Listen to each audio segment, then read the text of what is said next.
ভিন রাজ্যে কাজ করতে গিয়ে অস্বাভাবিক মৃত্যু হলো রোহিত রায় নামের ধূপগুড়ির এক পরিযায়ী শ্রমিকের। ধূপগুড়ি ব্লকের ঝালালতা 2 গ্রাম পঞ্চায়েত এলাকার বাসিন্দা ছিলেন ওই শ্রমিক। জানা গিয়েছে কিছুদিন আগে জীবিকার সন্ধানে তিনি কেরালায় কাজ করতে গিয়েছিলেন।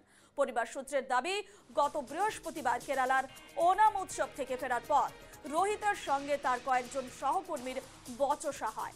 সেই ঘটনার পরে আচমকা তার মৃত্যুর খবর পৌঁছায় পরিবারের কাছে। পরিবারের অভিযোগ যে রোহিতকে খুন করা হয়েছে।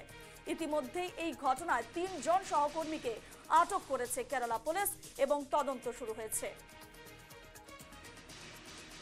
দেখুন, আমরা ইতিমধ্যে 2-1 জায়গায় আমরা ফোন করেছি, তো সবগুলো একটু মানে যোগাযোগের বিষয় হচ্ছে।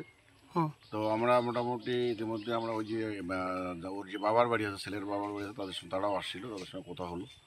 তো মোটামুটি এখনও পর্যন্ত আমরা নিজস্ব উদ্যোগেই সেটা করছি।